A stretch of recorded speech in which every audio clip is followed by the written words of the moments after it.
사랑하는 여러분 반갑습니다. 2021년 9월 19일 비대면 예배에 참여한 우리 모든 병사들과 믿음의 가족들을 환영하며 예수님의 이름으로 축복합니다. 자, 명절을 이제 앞두고 있습니다.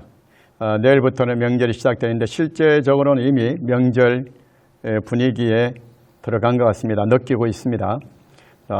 마음은 고향으로 또 집으로 향하고 있지만 이 시간만큼은 우리의 마음을 하나님에게로 집중했으면 좋겠습니다. 오늘도 우리 7,8여단의 샬롬교회 예배당에서 비대면 예배 영상을 찍습니다. 여러분 이 시간 사도신경으로 우리의 신앙을 하나님께 고백하면서 하나님께 예배 드리도록 하겠습니다. 먼저 자막을 보면서 저와 함께 사도신앙을 함께 낭독하겠습니다. 나는 전능하신 아버지 하나님 천지의 창조주를 믿습니다. 나는 그의 유일하신 아들 우리 주 예수 그리스도를 믿습니다. 그는 성령으로 잉태되어 동정녀 마리아에게서 나시고 본디오 빌라도에게 고난을 받아 십자가에 못 박혀 죽으시고 장사된 지 사흘 만에 죽은 자 가운데서 다시 살아나셨으며 하늘에 오르시어 전능하신 아버지 하나님 우편에 앉아 계시다가 거기로부터 살아있는 자와 죽은 자를 심판하러 오십니다. 나는 성령을 믿으며 거룩한 공교회와 성도의 교제와 죄를 용서받는 것과 몸의 부활과 영생을 믿습니다. 아멘. 이 시간에는 하나님을 찬양하는 시간입니다. 오늘 찬양은 지난주에 소개한 찬양을 다시 한번 우리가 찬양을 함께 우리가 보고 마음으로 찬양하기를 원합니다. 지난주에는 제가 소개하지 못했는데 설명드리지 못했는데 이 찬양은 그 가사 속에 매우 놀라운 간증이 담겨 있습니다. 모든 찬양에 그 간증이 있습니다만 특별히 오늘 이 찬양은 내 영혼 평안에 라는 제목의 찬양이지만 그 가사 내용도 보면 상당히 의미 있는 내용인데요. 이 가사가 나오게 된 배경을 우리가 안다면 이 찬양에 대한 우리의 마음이 달라질 거라고 보여집니다. 이 찬양의 가사를 쓰신 분은 스페포드라고 하시는 교수님이세요. 이분은 시카고의 법률회사의 사장이기도 하고 또 대학교 교수이기도 한 분입니다. 그런데 이분이 이제 1871년도에 시카고 북쪽에 대화재가 일어났었어요. 그때에 그 북쪽의 부동산에다가 전 재산을 이렇게 투자를 했는데 화재로 인해서 그만 모든 재산이 다 날아가는 엄청난 사건을 경험하게 됩니다. 그런데 그 전에 이 스페포드 교수님의 큰아들이 급성 전염병으로 인해서 피부 질환으로 죽는 아들을 잃는 그런 사고를 또 당했습니다. 연속적으로 사건을 당하니까 이분이 또 온 가족이 심리적으로 엄청난 그 타격을 입었겠죠. 근데 이 스페포드 교수님의 부인이 안나 스페포드라는 분인데요. 이분은 유명한 미국의 부흥사인 무디 목사님의 절친입니다. 그래서 무디 교회의 회계 집사이시면서 주일학교 교사이기도 하고요. 또 스페포드 교수님도 그 신학대학교의 운영 위원이시며 이사이기도 하셨습니다. 아주 부부가 신앙이 좋은 독신한 분들이십니다. 그럼에도 불구하고 계속되어진 이런 그 사고와 사건을 통해서 매우 힘든 그런 시간을 보냈습니다. 그래서 온 가족이 이제 좀 휴식을 취해야 되겠다라고 해서 여행을 이제 가기로 했는데 그 스페포드 교수님만 갑자기 그 어떤 사업 비즈니스 때문에 배에 승선하려다가 빠졌어요. 그래서 부인과 4명의 딸이 이제 프랑스 그 여객선에 타고 이제 여행을 가게 됐는데 대서양을 지나다가 영국의 그 철갑선하고 정면 충돌을 하는 바람에 그 여객선이 그냥 바다에 대서양에 침몰하는 사건이 일어났습니다. 그래서 4명의 딸들도 그 대서양 바다에 다 수장되는 큰 또 사건이 생겼습니다. 다행히 그 부인 되시는 안나 스페포드 집사님은 살아났습니다. 그래가지고 구조되어서 이제 남편에게 그 사건을 보냈습니다. 정보를 보냈는데 그 정보를 받으니 그 스페포드 교수님이 얼마나 힘들었겠습니까? 그래서 이제 부인을 데리러, 그래도 부인이 너무 힘들어할까봐 빨리 데리러 가야겠다고 해서 데리러 가는데 그 대서양 사건이란 배가 침몰한 4딸이 그 물에, 그리고 그때 226명이 그 바다에 수장되는 엄청난 사건이 났었는데요. 4명의 딸들이 수장된 그 바다를 지나가는 거기에서 얼마나 힘들었겠어요. 근데 그때에 그 마음에 하나님이 주시는 평강이 밀려오는데요. 그 마음의 그 평강을 쓴 가사가 바로 오늘 이 찬양의 가사입니다. 내 평생에 가는 길 순탄하여 늘 잔잔한 강 같든지 큰 풍파로 무섭고 어렵든지 나의 영혼은 늘 편하다. 내 영혼 평안해, 내 영혼 평안해. 저희 찬양 참 좋아하는데요. 제가 어줍지 않게 한번 이 1절 가사 불러보겠습니다. 내 평생에 가는 길 순탄하여 늘 잔잔한 강 같든지 큰 풍파로 무섭고 어렵든지 나의 영혼은 늘 편하다. 내 영혼 평안해. 내 영혼 평안해. 우리 세계적인 성악가 세 분이 부른 바로 이 내 영혼 평안의 찬양을 듣도록 하겠습니다. 여러분 마음에 이 찬양을 들으시면서 하나님의 평강이 경험되어지기를 축복합니다. 찬양 듣겠습니다. My sin of the bliss of this glorious thought, my sin nothing but what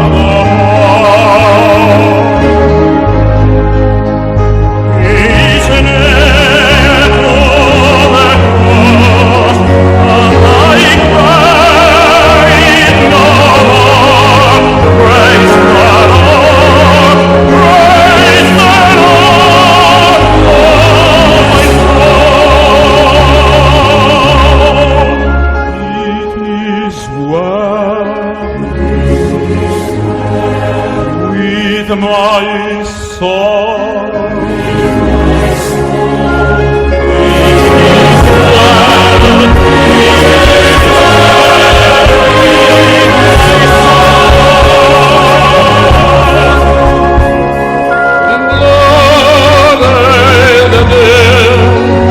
When my precious will is found,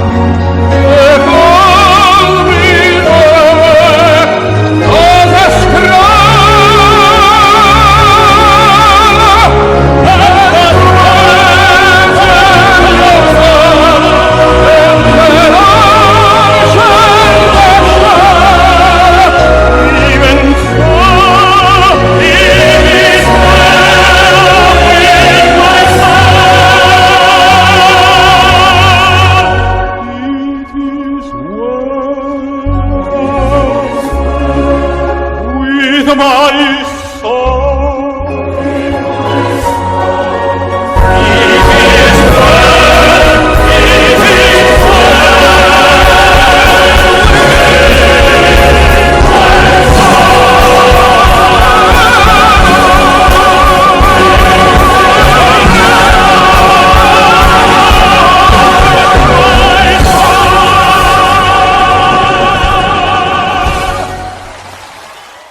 오늘은 내일부터 본격적으로 시작되는 이 추석 명절을 맞이해서 특별히 제사에 대해서 좀 함께 상고하려고 성경 본문을 고린도전서 10장 20절 말씀을 함께 살펴보려고 합니다. 여러분 자막을 보시면서 함께 우리가 읽겠습니다. 한 절이니까 마음으로 여러분 읽으셔도 좋고 입으로 읽으셔도 좋은데요.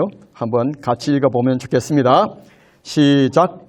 무릇 이방인이 제사하는 것은 귀신에게 하는 것이요 하나님께 제사하는 것이 아니니 나는 너희가 귀신과 교제하는 자가 되기를 원하지 아니하노라.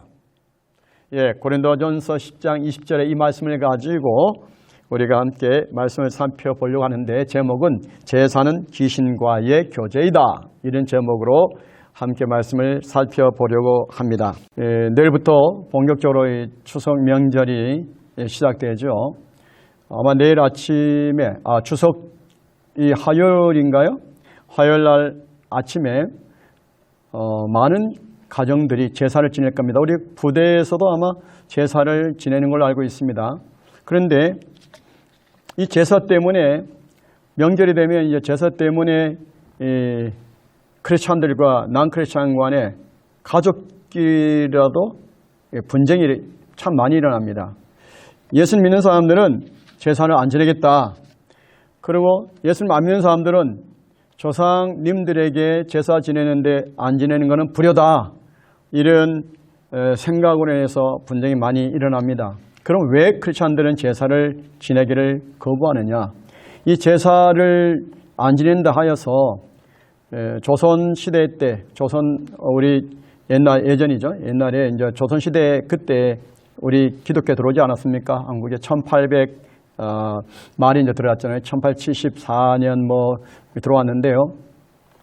그런데 그 당시에 참 순교까지 당했습니다. 많은 크리스찬들이 순교를 당했어요. 제사 지내지 않는다는 것 때문에 내쫓김도 당하고 집에서 그런 일이 일어났습니다. 왜 그러냐? 왜 기독교인은 제사를 지내지 않느냐라고 하면 우선 첫 번째로 제사 지내는 것은 우상 숭배다 이렇게 알기 때문에 그래요.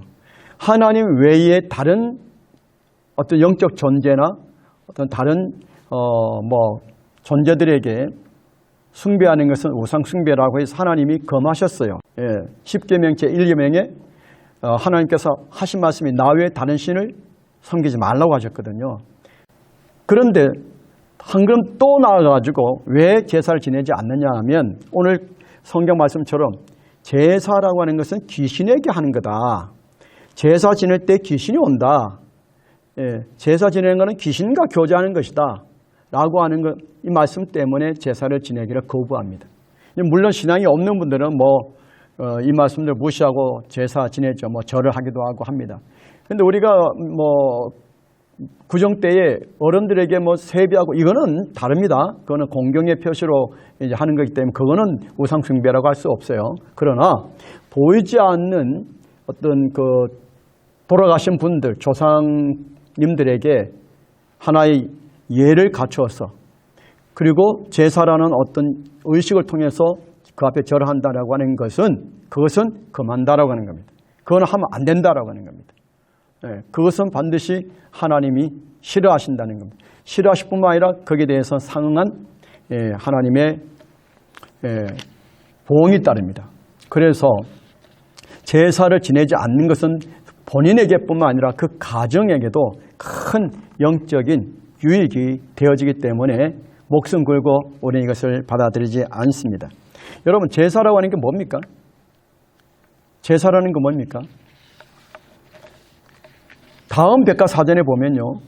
이런 부분이 있습니다. 이거는 이제 유교에서 나온 것이지만 이 제사라고 하는 것은 조상님들에게 한다라고 하는 하나의 명분을 내세웠지만 실질적으로는 돌아가신 조상들, 다시 말하면 구천에 떠도는 그 귀신들이죠.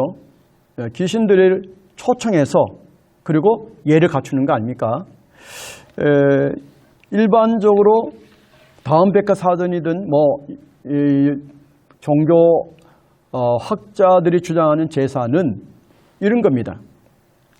지금 제가 말씀드린 그런 내용들입니다. 근데 거기에 주인공이 누구냐면 귀신입니다. 그럼 그 귀신이 어떤 존재냐라고 하는 게 중요한데요. 그 귀신에 대해서 성경과 일반 종교학자들이 말하는 것이 상이하게 다릅니다. 일반 종교학자들은 이렇게 말합니다. 귀신은 사람이 죽어서 된 어떤 상태다. 행복한 삶을 살고 편안한 죽음을 겪은 사람은 좋은 귀신이 되지만 반대의 경우, 다시 말해서 인간에게 해를 끼치는 그런 경우 나쁜 귀신이 될 수 있다. 특히 불행한 삶을 살고 잘못된 죽음을 갑작스럽게 맞이한 횡사, 객사, 급사, 아사, 익사, 참사 이런 등의 경우에는 나쁜 귀신이 될 수 있다는 거예요. 예, 그래서 이제 무속 세계에서는 뭐 무녀 귀신, 그다음에 손각시, 몽달 귀신, 뭐 여러 종류의 귀신 관념이 있다라고 소개하고 있습니다. 그렇다고 한다면 아무리 뭐 착하게 살았어도 교통사고로 갑자기 죽었을 경우, 길을 가다가 넘어져서 내진탕으로 갑자기 죽었을 경우 다 나쁜 귀신이 될 가능성이 있다는 거죠. 예.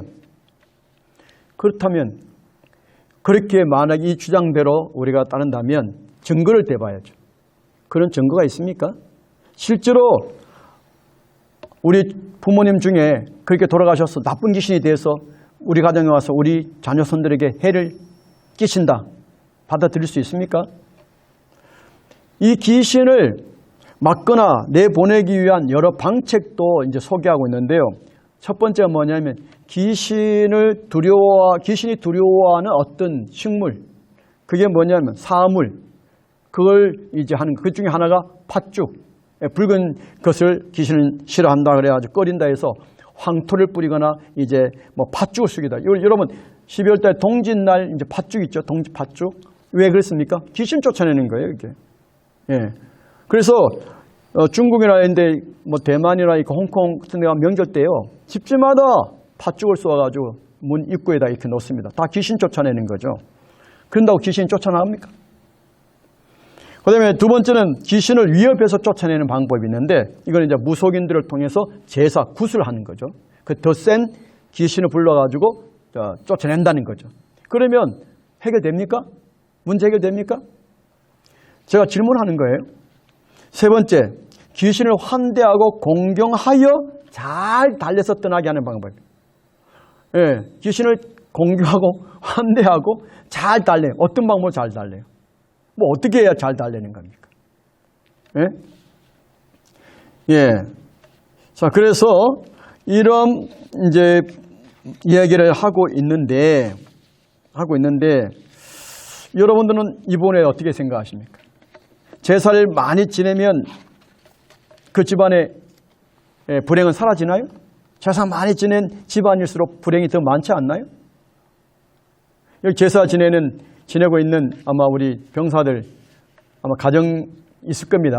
예배에 참여하지만 제사를 많이 지낼수록 오히려 더 불행이 심화됩니다. 제가 전 또 언론이기 때문에 취재를 많이 했습니다. 특별히 무속인들을 많이 만나봤습니다.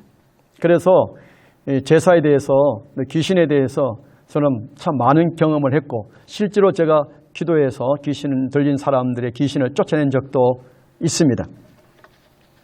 자, 그런데요, 지금 성경에서는 귀신을 어떻게 설명하고 있냐면, 제가 영의 세계를 말씀드리면서 세 가지 영을 소개했습니다. 하나님의 영, 세상의 영, 인간의 영.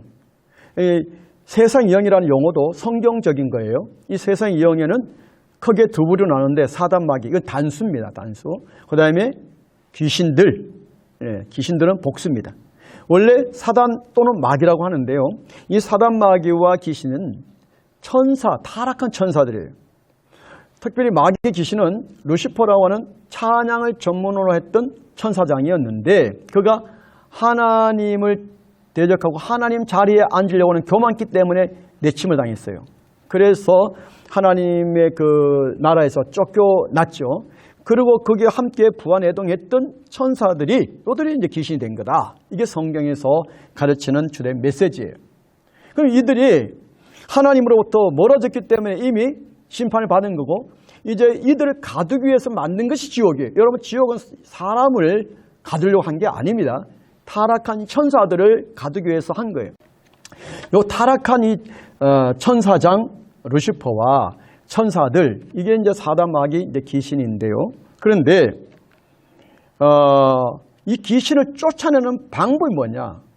이 귀신이 이제 동물에게도 하고 그다음에 이제 사람에게도 들어오는데 성경에 보면 그 어떤 한 사람에게 군대 귀신이 막 엄청 귀신 들어온 거예요. 그래서 이 사람이 막 사나워 가지고 누구도 건들 수 없는 그런 사람이 됐는데 예수님이 가셨는데 그 사람이 안에 들었던 귀신들이 우리로 하여금 저 돼지떼기 들어가게 해달라, 허락해 달라. 그래서 예수님이 허락해 주시니까 이게 돼지떼기 들어가서 돼지떼들이 그냥 강으로 다 빠져가지고 몰사당하는 그런 사건도 일어납니다. 여러분, 이 귀신의 존재는 분명합니다. 성경이 분명히 언급하고 있고요. 그런데 이 귀신의 쫓아내는 방법도 성경이 소개하고 있는데 간단합니다.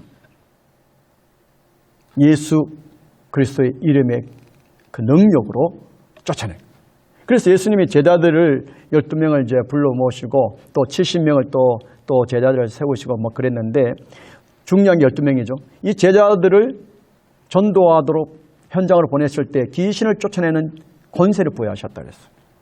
그러니까 예수 이름 속에 귀신을 쫓아낼 수 있는 권능이 있다는 거예요. 여러분, 교통경찰이 호록이 불면 지나가던 차가 서야 안 서요? 서야 되죠. 안 서고 뺑소리 치는 차도 있지만은 쫓아가서 더 벌을 받죠. 그러니까 그게 권세예요. 예. 교통경찰이 그 권세. 판사가 판결하면 그게 권세예요. 그 국가의 공권력이 뒷받침하잖아요. 마찬가지로 예수 믿는 사람들에게는, 하나님의 자녀들에게는 귀신을 쫓아낼 수 있는 권세가 보여져 있어요. 그래서 예수 믿는 사람들은 하나님이 나에게 주신 권세가 무엇인가를 아는 게 굉장히 중요합니다. 권세를 모르면 못 사용하죠. 그래서 저는 실질적으로 그 귀신 들린 그런 사람들에게 기도해서 귀신을 쫓아낸 경험이 있다니까요. 우리 뭐 부대 안에서도 우리 군종 수련할 때 한 명이 보니까 그 영적인 그런 영향력을 입었더라고요. 그래서 제가 머리에 손 얹고 기도해가지고 쫓아낸 적이 있습니다. 음란의 영, 또 거짓의 영, 이 영의 세계를 보면 이거는 인간의 힘으로 어떻게 제어할 수가 없고요, 해결할 수가 없어요. 여러분, 대표적인 경우가 무속인들을 보면 무속인들이 그냥 무속인이 되는 게 아니거든요. 무병을 알아요. 신병이라고 하죠. 이 병은 병원에 가서 병명 안 나옵니다. 그러면 피근을 막 토하는데도 병명이 안 나오니까 고칠 수가 없어요. 현대의학으로도 못 고쳐요. 어떻게 고치느냐? 신 내림굿을 위해서 무속인이 되면 끝나요. 그럼 누가 주는 병이죠? 그 귀신이 주는 병이에요. 왜? 자기 제자 만들려고요. 어떤 방법도 안 돼요. 뭐 팥죽을 쓰거나 그 다음에 뭐 별의 짓 다 해도 안 돼요. 안 돼요. 근데 그 사람들이 참 신기하게도 예수 믿는 사람 피해 다녀요. 제가 실제로 무속인이 되려고 하는 어떤 사람을 제가 만났는데요. 가서 이야기하려니까 도망가요. 3일 후에 이제 자기 고향 산천을 3일 동안 돌고 그리고 이제 신대림굿을 받으려고 준비된 분이었어요. 여자분인데 젊은 여자분이에요. 아가씨예요. 결혼도 하지 않은 아가씨예요. 그래서 제가 거기서 나올 수 있는 길이 있다라고 말을 해줘도 못하는 거예요. 어쨌든 간에 예수 믿는 사람들에게는 귀신을 쫓아낼 수 있는 힘이 있어요. 그래서 제사 지낼 때에 정말 예수 믿는 사람들이 그곳에 가면 다 나가게 해요. 부정탄다고요. 그들이 말하는 부정탄다는 말은 바로 그런 뜻이에요. 실제로 저는 이 무속인들이 제사 지내는 곳, 굿하는 곳 제가 가서 이렇게 가만히 팔짱 끼고 있으면요. 절대 귀신이 거기 역사 못해요. 예. 그런 경우 저는 많이 경험했어요. 모르겠어요. 다른 사람도 어떤지 모르지만 그런 경우 많이 했습니다. 여러분, 오늘 바울 사도는 이 이방인이 제사하는 것은 귀신이 하는 것이다 이런 말씀하셨는데 여기 이방인은 불신자들이에요. 불신자들의 제사는 귀신에게 하는 것이다. 그래서 제사가 뭡니까? 귀신과 교제하는 것이다. 여러분, 우리가 예배 드리는 건 하나님과 교제하는 거예요. 하나님과 교제하는 거예요. 예. 그래서 귀신과 교제한다라고 하는데 이 귀신은 성경에서 말하는 귀신은 헬라어 다이모니오이스예요. 다이모니오이스는 하급신 또는 잡신을 의미하는 다이몬에서 파생된 용어인데, 그러니까 상급신이 있다는 거죠. 상급신이 누구예요? 그게 사단 마귀죠. 예, 사단 마귀의 부하, 쫄자죠. 이 귀신과 교제한다라고 하는 것은, 교제는 사실은 이제 그 친교 또는 협동 뭐 이런 뜻인데요. 이 저게 헬라어로는 코이노니우스예요. 코이노누스. 이게 이제 헬라어로 친교, 이게 이제 교제인데요. 이것은 뭐냐면 어둠의 세력과 결탁된 악한 영들과 이제 짝이 된다는 거예요. 짝이 된다. 내가 이제 어떤 나쁜 일을 하는 사람하고 짝이 되는 거. 예. 내가 그 속에 막 하지 않아도 짝이 되는 거. 그 교제하는 것. 여러분, 뭐 처음부터 막 나쁜 일을 하는 건 아니더라도 자꾸 나쁜 일을 하는 사람들하고 내가 어울리다 보면 나도 모르게 하게 되지 않습니까? 영향을 받게 되지 않습니까? 마찬가지로 제사 지내면 귀신과 이제 교제가 이루어지는 거예요. 짝이 되는 거예요. 그럼 귀신이 여러분 좋은 결과를 갖다 줄까요? 나쁜 결과를 갖다 줄까요? 이거는 판단 여러분들이 하세요. 그런데 이제 성경은 귀신과 교제하는 자 되지 말고 예수 그리스도와 교제하는 자가 되라. 예수 그리스도와 교제하는 자가 되라. 왜? 여러분, 예수님이 우리를 얼마나 사랑하시냐라고 하는 것은 십자가의 죽음을 통해서 이미 증명을 하셨습니다.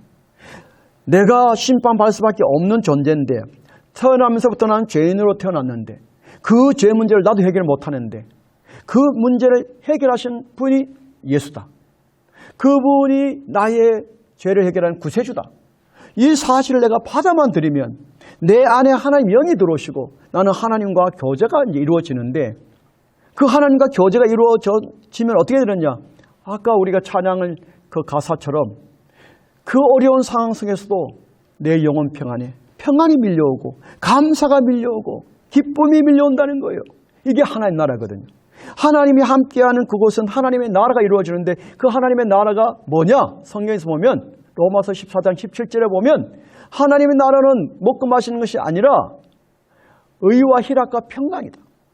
하나님 보시기에 의로운 삶을 살고자 하는 열망이 생기고, 그게 말씀대로 사는 거잖아요. 순종하는 거잖아요. 그 다음에 희락, 기쁨, 평강이 경험된다는 거예요. 그래서 예수 믿는 사람들의 얼굴에는, 진짜 믿는 사람들 얼굴에는요, 그렇게 힘들고 어려운 환경 속에서도 기쁨이 있어요. 감사가 있어요. 평강이 있어요. 예, 그렇기 때문에 여러분 예수님 믿으라고 하는 거예요. 예수님을 나의 구세주로 받아들이라는 거예요. 하나님과 교제하라는 거예요. 제사를 지내서 귀신과 교제하여 정말 귀신이 그 기쁨을 주고 귀신의 평강을 준다면 제사 많이 드리세요. 왜 명절에 2번만 드립니까? 더 많이 드리시죠. 그 상다리 부러지도록 음식 많이 차려서 드세요. 여러분, 저는 무속인들이 무속인 집에 가서 무속인들이 그 상을 이제 차려놓잖아요. 법당에 음료수도 차려놓고 거기에 뭐 과자도 있고 있어요. 제가 실제로 음료수를 좀 달라고 해서 마셔봤어요. 완전히 맹물이에요. 맹물. 왜? 실제로 귀신들이 와서 그것을 먹는다는 거예요. 귀신은 존재합니다. 귀신은 분명히 있습니다. 성경에서도 예수님께서 귀신을 쫓아낸 많은 사건이 있습니다. 그런데요, 우리 인간이 죽어서 귀신이 된다라고 하는 일반 사람들의 주장은 잘못됐습니다. 자, 성경 이렇게 말하고 있습니다. 누가복음에 보면 16장에서 예수님이 든 비유가 그겁니다. 이게 거짓 나사로라는 사람이 있어요. 그 거짓 나사로와 부자를 비교를 하면서 예수님 말씀하셨는데, 이들이 죽었는데 나사로는 아브라함 품, 낙원에 들어갔고 부자는 지옥불에 들어갔다는 거예요. 그게 너무 뜨거워요. 예수님 말씀하시는 지옥불은요, 유황으로 타는 불못이에요. 너무 뜨거워요. 거기는 구더기도 죽지 않는다 그랬어요. 죽고 싶어도 죽을 수 없는 거예요. 평생을 영원히 살아야 돼요. 얼마나 고통스럽겠어요. 여러분, 그 후라이팬에 소금 하나 넣어봤자 타다닥 튀잖아요. 소금 튀듯이 이렇게 튀는데요, 못 견디는 거예요. 그래서 그 부자가 물 한 모금 달래도 줄 수 없대요. 그 큰 간극이 있어가지고, 오고 갈 수도 없고 뭐 줄 수도 없어요. 그런데 죽은 나사로는 큰 낙원에서 정말 그 아브라함품이라는 게 낙원이거든요. 그곳에서 너무 해피하게 지내는 거예요. 여러분, 그것이 바로 우리 크리스찬 예수 믿는 사람들의 소망이에요. 이 땅에서 길어야 100년 살다가 잠시 왔다 잠시 사라지는 안개와 같은 인생을 살다가 영원한 하나님 나라에 들어가는 거, 그것은 예수 믿으면 이미 보장된 그 삶이란 말이에요.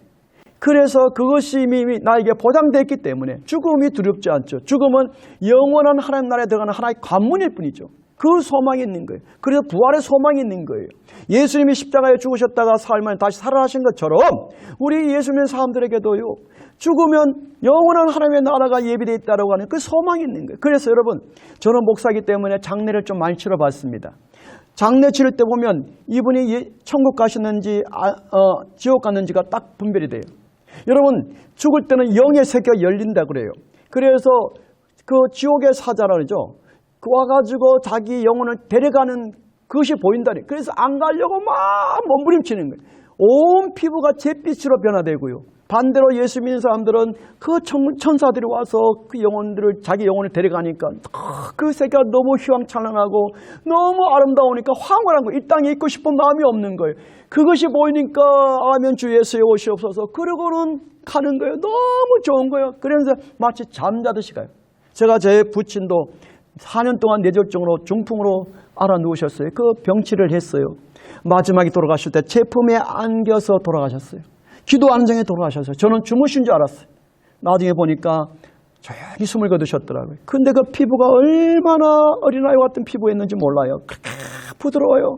4년 동안 그렇게 병치를 하셨는데요. 여러분, 돌아가실 때 저는 그 분들을 보면서 정말 하나님은 살아계시는구나.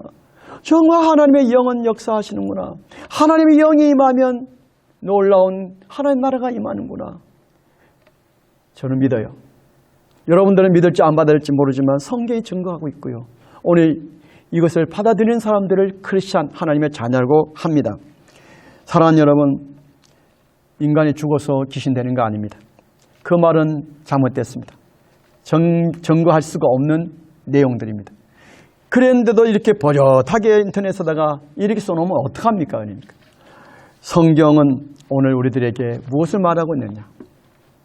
예, 귀신과 교제하는 자 되지 말라는 겁니다. 귀신과 교제하는 되지 말라는 겁니다. 제사를 지내지 말라는 겁니다. 그래서 저는 명절이 되면 오히려 슬픕니다. 왜? 이런 내용을 모르는 분들이 그저 조상이 물려준 전통 문화, 그래서 명절만 되면 그 제사를 지내는데 매우 위험합니다. 어린 아이들을 그 제사 귀신에게 절하게 만들고 말이죠. 그래서 그 아이가 어떻게 되겠습니까? 제사를 많이 지낼수록 좋은 일이 일어나냐면 그렇지 않습니다. 여러분, 저는요, 참 좀 세월이 좀 시간이 좀 지났지만 전라남도 진도로에 가서 취재를 한 적이 있습니다. 제가 놀랬던 건요, 뭐 지금은 어떤지 모르지만 그 당시는요, 한 집 걸려서 정신병자가 있었어요. 정신적으로 문제 있는 분들이 있었어요. 처녀가 신발을 막 휘저으면서 돌아다니지를 않나. 고등학교 학생이 정신적 문제 있어서 정신병원에 입원을 하지를 않나. 그 다음에 바다에 익사하지를 않나. 정말 사건, 사고 왜 이렇게 많습니까? 마을마다 사당이 있고요. 제사를 지내고요. 저는 정말 진도 출신인지 모르지만 아마 진도 아니더라도 제사를 많이 지는 집안일수록 여러분은 정신 문제 또 어떤 육체적인 이 병으로 많이 고생할 겁니다. 예, 물론 뭐 예수 믿는다 해서 그런 질병이 없는 것은 아닙니다. 아니지만 마음에 여러분 예수 믿으면 평강이 있고요. 기쁨이 있어요. 감사가 있어요. 오늘 내 평생에 가는 길 순하든지 험하든지 나의 영혼은 늘 평안해. 제사 안 지내도 평안합니다. 그리고 더 부모님을 살아생전에 잘 모시려고 합니다. 예수 믿는 사람들은 살아생전에 부모님에게 효도합니다. 여러분, 죽음은 부부라도 끝이고요. 부모 자녀 간의 관계도 죽음은 끝이에요. 죽음 단절이에요. 죽음이라는 용어 자체가 단절이에요. 물고기가 물에서 분리되면 죽는 거예요. 나무가 아무리 싱싱해도 흙에서 분리되면 죽는 거예요. 여러분, 죽음은 분리예요. 부모 자녀 간에도 분리고요. 죽어서 귀신 되는 거 아니에요. 타락한 천사가 귀신이에요. 그 귀신은 우리 인간에게 해로움을 주지 좋은 것을 주지를 않습니다. 정말 귀신이 우리 인간에게 유익을 준다면 여러분 모두 다 무속인이 되시면 귀신의 제자가 되는 거니까 더 행복하지 않겠어요? 근데 자원에서 무속인 되는 사람 있던가요? 제가 만난 분 중에서는 없었어요. 자녀가 무속인이 될까 봐 대신에 엄마가 무속인이 되기도 하고 신병과 무병 때문에 할 수 없이 무속인이 되기도 하고 그 길 아무나 갈 수 있는 길은 아니죠. 사랑하는 여러분, 이제 명절입니다. 또 이 땅에 제사가 많이 드려질 겁니다. 그 제사로 인해서 하나님은 매우 슬퍼하시고 노하십니다. 그래서 오히려 명절 때 저는 하나님 앞에 대신 하나님 회개합니다. 죄송합니다. 기도합니다. 사랑하는 여러분, 제사 지내지 않기를 권면합니다. 제사에 참여하지 않기를 권면합니다. 그것 때문에 어려움 당하면 당하십시오. 그것 때문에 여러분들이 더 하나님의 사랑을 받을 수 있다면 무엇을 선택해야 될지 선택은 여러분의 몫입니다. 저는 제사로 인해서 참 힘들어하는 많은 분들을 알고 있습니다. 그러나 결국은 하나님의 사랑 속에서 승리하는 것을 봅니다. 제사로 인해서 순교까지 당한 우리 조상들도 있습니다. 그만큼 제사는 이 땅에서 사라져야 될 저는 문화라고 봅니다. 살아생전에 부모님께 효도하십시오. 살아생전에 부모님 기쁘게 하십시오. 살아생전에 부모님에게 잘하십시오. 그런데 하나님의 사랑으로 하십시오. 제일 부모님에게 드릴 수 있는 좋은 선물은 예수님 믿게 하는 겁니다. 기도입니다. 여러분, 주 예수를 믿으십시오. 그리하면 너와 내 집이 구원을 얻습니다. 명절 때 제사를 보면서 우리는 하나님을 더 예배하고 더 하나님을 기쁘시게 해드리는 그런 시간이 되어질 수 있기를 우리가 준비하고 그렇게 지낼 수 있기를 축복합니다. 명절 잘 보내시기를 축복합니다. 기도하겠습니다. 사랑의 하나님 아버지, 또 이 땅에 추석 명절이 다가옵니다. 명절 때가 되면 많은 사람들이 제사를 지냅니다. 영적으로 무죄해서 제사를 지내기도 하고 전통이기 때문에 그저 아무 생각 없이 그것이 돌아가신 조상분들에게 부모님에게 잘하는 것이라고 그렇게 받아들여서 제사를 지내기도 합니다. 그러나 제사는 귀신과 교제하는 것이라고 오늘 성경을 통해서 배웠습니다. 하나님, 제사 지내지 않게 하시고 하나님만을 예배하고 하나님만을 섬기는 우리 모두가 되게 하옵소서. 우리 대한민국에 하나님을 기쁘시게 하는 일들이 많이 일어나기를 원합니다. 그래서 하나님 이 민족을 구원하시고 사랑하시고 세계적인 국가로 세워질 수 있게 주시옵소서. 오늘 우리 예배에 참여한 병사들과 우리 가족들에게 은혜 주셔서 명절 기간 동안에 하나님의 마음을 기쁘시게 해드리는 시간 되게 하옵소서. 감사드리며 예수님 이름으로 기도하옵나이다. 아멘. 이제는 우리 구주 예수 그리스도의 은혜와 아버지 하나님의 크신 사랑과 성령님의 교통하심이 하나님만을 예비하기로 결단한 믿음의 가족들과 우리 병사들 위해 우리 부대와 조국과 전 세계에 흩어져 있는 주의 백성들을 위해 영원토록 함께 하시기를 주 예수 그리스도의 이름으로 간절히 축원하옵나이다. 아멘.